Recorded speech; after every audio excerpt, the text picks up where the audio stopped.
इरफान साहब के जाने का दुख तो एक आम भारतीय की तरह है कि एक ऑल टाइम ग्रेट, एक अभिनेता, एक ग्लोबल एक्टर भारतीय फिल्म इंडस्ट्री का हमने खो दिया, जिसकी हॉलीवुड तक धाक थी, जिनकी चमक को पूरा विश्व पहचानता था। ऐसे बहुत कम चेहरे हैं, उनमें से एक हमारे बीच से चला गया। लेकिन मुझ जैसे व्यक्ति का निजी कष्ट ये भी है कि एक बेहतरीन दोस्त हम सब ने खो दिया। मैं उन्हें प्रथा के दिनों से जानता था, जिनकी शुरुआती फिल्म थी जो राजा बुंदेला साहब ने डायरेक्ट की थी, बनाई थी। उसके बाद उन्होंने हासिल में काम किया तिग्मांशु धूलिया के साथ, और दोनों ही मेरे निजी मित्रों में हैं, राजा भाई भी और तिग्मांशु भी। उसके बाद डॉक्टर चंद्र प्रकाश जी के चाणक्य के कारण भी, जो भी डॉक्टर साहब से भी बड़ा आत्मीय और एक बड़े भाई जैसा रिश्ता मेरा रहा।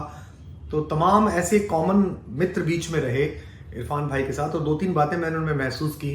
बम्बई में ऐसे बहुत कम लोग हैं, और ये शायद मेरी नियति है कि मेरे बम्बई में स्टार से दोस्ती नहीं है, एक्टर से दोस्ती ज़्यादा है, जो अपनी सफलता के चरम पर भी दुनिया की दूसरी आहटों से जुड़े रहते हैं, जिन्होंने विश्व साहित्य पढ़ा है, जिन्होंने विश्व की पोइट्री के बारे में जाना है, विश्व अभिनय के बारे में जाना है, दुनिया में क्या इस समय चल रहा है, क्या होगा, भारत में क्या चल रहा है, इस पर चर्चा विचार विमर्श करते हैं। तो आप बम्बई कार्यक्रमों के लिए जाइए, कभी सम्मेलनों के लिए जाइए, तो उसके बाद शाम ढले, कार्यक्रम निपटने के बाद जो कुछ 3 4 5 दोस्त हैं जिनके साथ बैठना अच्छा लगता है या जिनके साथ शाम बिताना अच्छा लगता है, उनमें से एक इरफान भाई थे। और मुझे याद है कि वो अपनी प्रशंसा से बहुत घबराते थे, और समकालीन जो अभिनेता हैं, उनके साथ आ रहे हैं, पीछे हैं, आगे हैं, उनकी प्रतिभा को भी स्वीकार करते थे। अन्ना आंदोलन के दौरान एक भ्रष्टाचार मुक्ति का जब यज्ञ चल रहा था, तो उस समय टीवी चैनल पर एक बहस के लिए वो आए थे, और मैं भी था।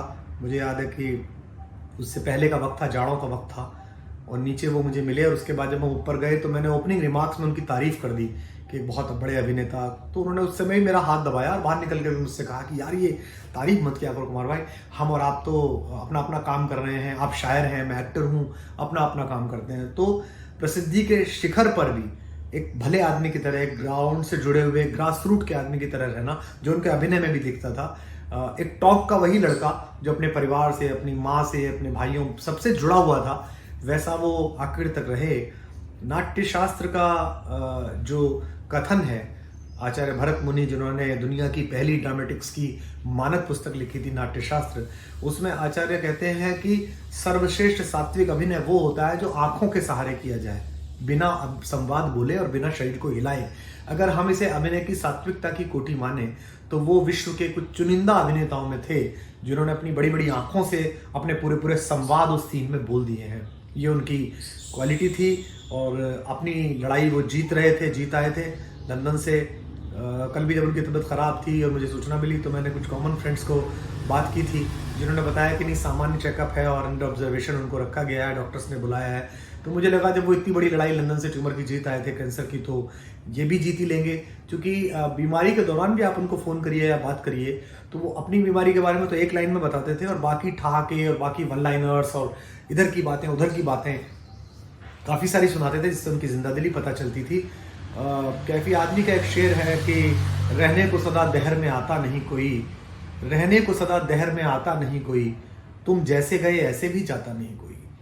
तो बहुत सारी यादें हैं इरफान भाई की जो परेशान करती हैं, और बहुत जल्दी चले गए, ऐसे नहीं जाना चाहिए। मुझे आज भी याद है कि पान सिंह तोमर बनने के बाद लगभग 3 साल 4 साल शायद वो डिब्बे में रही थी, रिलीज नहीं हुई थी। तो बारिश का वक्त था, और आराम नगर के तिग्मांशु धूलिया के घर पर, जो उसके निदेशक थे, उसके घर पर हमने इसका प्रिंट देखा था, शायद पहला दूसरा हम लोग दर्शक थे उसमें।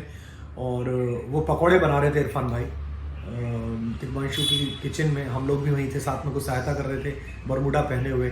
और वो 2.5 घंटे की फिल्म हमने लगभग 5 घंटे में देखी, क्योंकि हर बार वो किसी सीन पर, किसी बात पर, किसी अभिनेता पर कोई एक टिप्पणी ऐसी करते थे वन लाइनर, जिससे हम सब हंसते थे।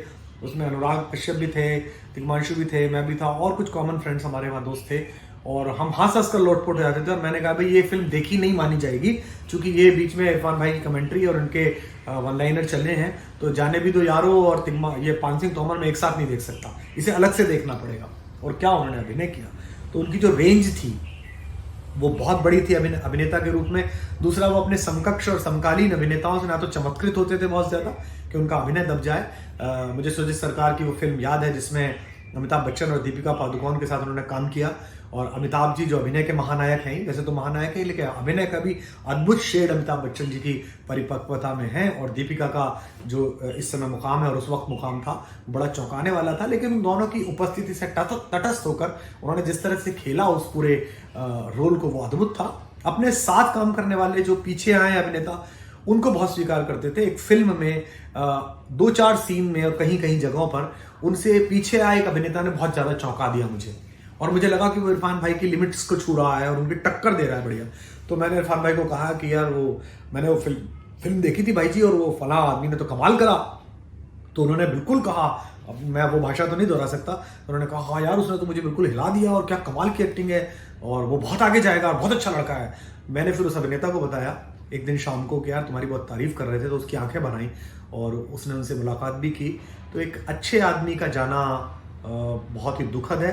मैं इस पर क्या टिप्पणी करूं, पर मैं ये कह सकता हूं कि इरफान भाई आप सुपरस्टार थे, और आप जहां भी गए होगे वहां सुपरस्टार रहोगे। जहां भी जाओगे वहां वही जलवा करोगे जो आपने इस जिंदगी में, इस दुनिया में किया है। We love you, we miss you.